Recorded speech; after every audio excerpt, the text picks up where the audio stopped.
Thanks for joining us tonight, everyone. On 6 on Your Side, I'm Roland Barris in for Don tonight. Our top story at 10, the Boise Rescue Mission is one of the largest, most profitable charity organizations in the Treasure Valley, and the recovery program helps hundreds of Idahoans every year. But one mother seeking help for her daughter's addiction couldn't believe what she read on their application. 6 on Your Side's Madeline White is in studio with more on the conflict of faith and acceptance.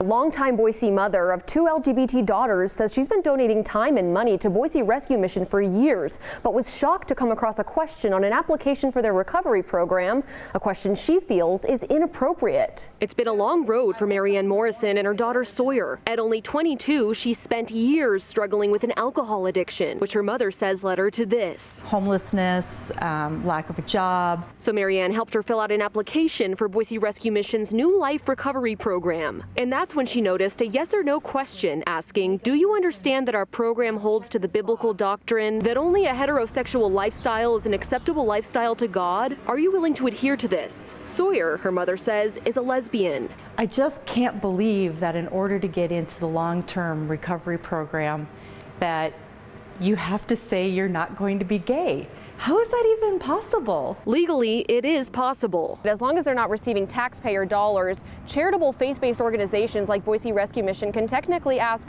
whatever kinds of questions they'd like. But I spoke to Boise Rescue Mission's CEO to learn more. Well, and that's a good question for us to ask because while they're in the program, we're going to expect them to adhere to that. Roscoe says he doesn't know if they've ever denied someone for answering no to that question, but he does say, well, I think there would have to be further conversation at least.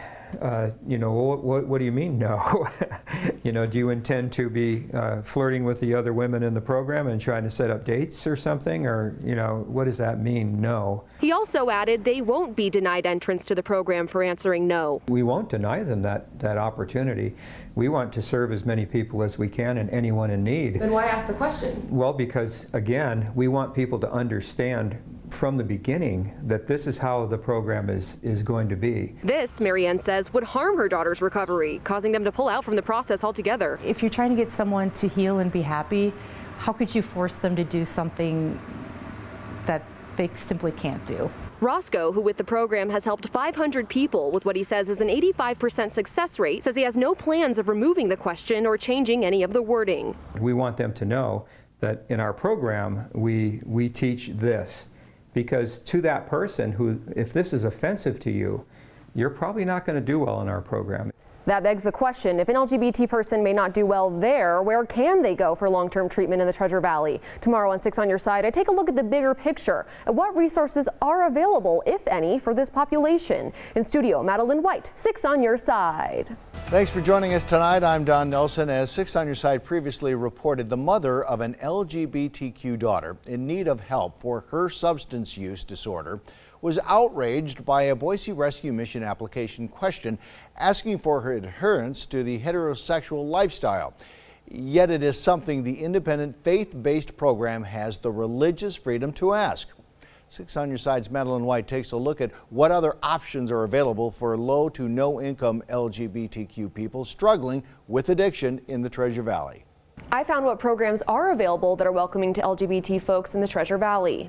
The Boise Rescue Mission offers a free live-in program for recovering addicts who can stay and work on their recovery for months. And the mission's CEO estimates an 85% success rate from its roughly 500 graduates. This is one of the questions on their application brought up in my previous reporting. We want them to know that in our program we teach this. Because to that person who, if this is offensive to you, you're probably not going to do well in our program. As long as the Boise Rescue Mission does not run on taxpayer dollars, they reserve the right to ask this. But Marianne Morrison says her lesbian daughter, now homeless and struggling with increased addictions, is desperate for a live-in program like this. I tried to help her get into a sober living house. Well, that wasn't enough structure for her. A program specialist at the Idaho Department of Health and Welfare says she worked for the private sector in a 90-day residential care program, and that cost those patients $90,000. I mean, it's so expensive, and that's what just makes it so hard for people to be able to access care. Now she aims to help change lives with low to no cost public state-approved programs. We want to be able to remove barriers and help people access treatment regardless of age, gender, orientation, orientation or anything like that. Of the programs funded by Idaho Department of Health and Welfare, live-in adult treatment programs of up to 30 days include Port of Hope in Nampa and Lifeways in Ontario. But anything longer than that and you're out of luck. There are plenty of outpatient programs locally, but more long-term resources may be coming. With Medicaid expansion going into effect January 1st, Health and Welfare may be able to find this. Different ways of supporting and treating them throughout their entire journey, from crisis all the way to recovery maintenance.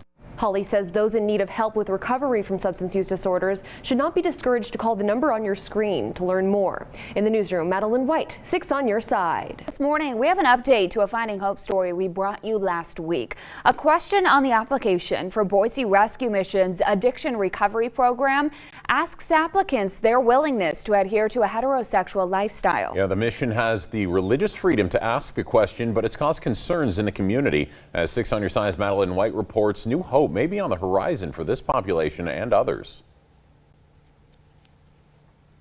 And as I previously told you, of the programs that are welcoming to LGBTQ people in the Treasure Valley, there are no free residential recovery programs longer than 30 days.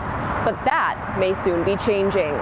Shelby Nickel was filling out an application for Boise Rescue Mission's New Life Recovery Program when she came across the question asking her willingness to adhere to a heterosexual lifestyle. I do have a girlfriend of my own, and it kind of hurts my feelings a little bit. The independent organization has the religious freedom to ask it. She says she answered yes out of concern for being denied. Eventually, I do believe that someone should make something like this that's not so much against those that like the same sex. That day, as we've now exclusively learned, is not so far away. To these people who have said, I really want to get clean and sober, we're going to help them. Interfaith Sanctuary is in the pre-planning stages of working with Allenbaugh House and other agencies to bring a free, long-term live-in recovery program to their shelter. No matter your sex, your race, your religious, your sexual orientation, no matter what, we will give you shelter and care and programming as long as you can be kind to everyone. Patients will be able to stay on site 24 hours a day and can receive services for as long as they need. Adding this new program, we were a little scared that we wouldn't have the space.